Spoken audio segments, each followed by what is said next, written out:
Pisces, it's August 2019, Dadhichi here with your Oracle Express, as I call it, the brief view of the sun sign, lunar sign or ascending sign of Pisces.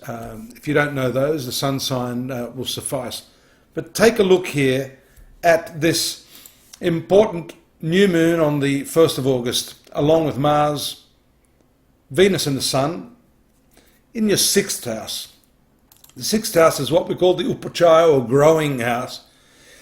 It's a massive amount of energy here related to your work, but more importantly to your health and the way you execute your day-to-day affairs. So getting your schedules in order, getting your work in order, getting your different departments of life in some sort of sequence is going to be very, very important this month.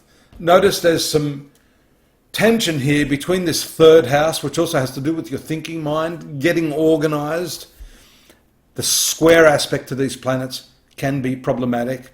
And as well, you notice here as the month progresses, the Sun usually is a problem for the other planets in that it burns them up. This is called combustion.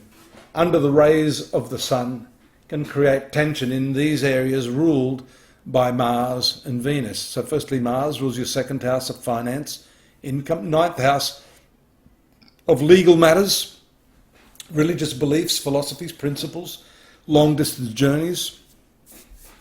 And Venus, which is the 8th house, also opposite Mars' house, shared resources, banking, finances. This 6th house has to do with debts. So you need to collect on that and to square off. Moon and Jupiter in the 10th house is good, however, around the 10th. When you have an opportunity or some lucky breaks, you notice here also the triangular aspects to this 6th house.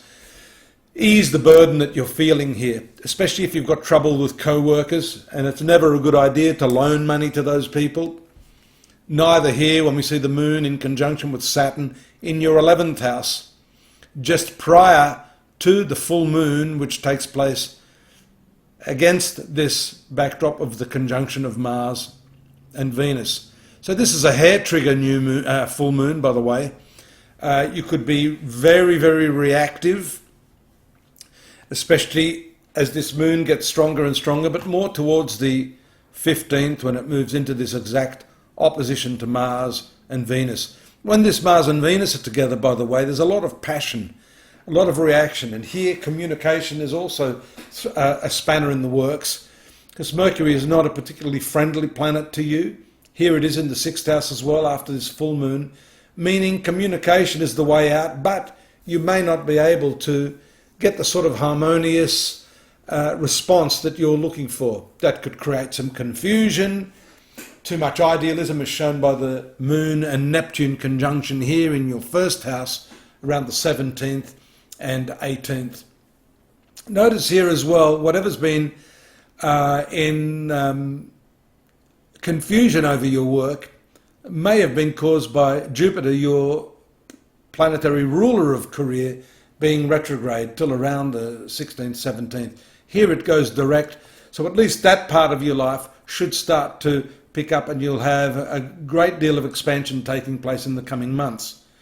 Mars, Venus, the Sun and Mercury here, as you'll notice, one by one in the last week or so of the month, start to move here into this 7th house of relationships. Mars is combative. It is one of your better planets. However, it still has its inherent nature, and Venus moving here, one of the worst planets for your sun sign, debilitated in the 7th house. This could be problematic around the 22nd, 23rd. You've got to be very careful how you handle your communications. Be receptive to what your partner is saying, and this goes for your business partnerships as well. Here again shown by the entry of the Sun into Virgo at that time. Now notice here that combustion is still taking place, which is why I've said this could be problematic for you. The moon here in the 4th house around the 25th and 26th casts a slightly better light here, 26th. It's lovely in the 5th house.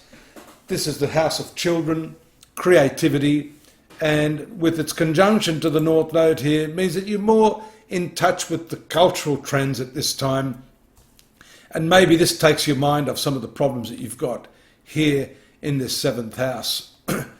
We noticed earlier in the reading that your business and finances were at odds. I've got a feeling here for some of you this may not simply relate to just love affairs or marriage, but could be a real issue associated with partnerships. And here, when you've got too many planets in one area, it shows that you're diversifying way too much. Mercury makes its way into this area on the 30th, and a new moon on the very last couple of days of the month is very, very telling, which tells us that you must necessarily change the way, the manner in which you're approaching your partnerships. It may be that you're connected to too many people at this time.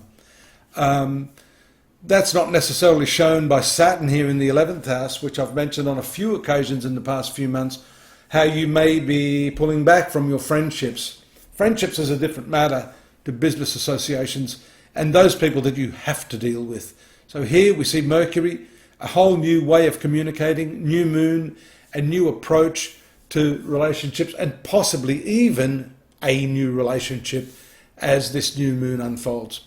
I hope that's helped. Please subscribe. If you want a more personalized reading, drop me a line. It's very different to this. I use a Vedic Hindu system to get into the karmic components based upon your time, your place, latitude and longitude of birth.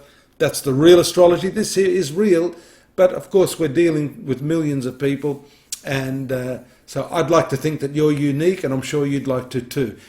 In the meantime too, you might also want to have a look at the astrology.com.au rundown for August, the list of transits that will work hand in glove with the reading that I've given today. And I'll see you next month, I hope. Take care, good luck, bye-bye for now.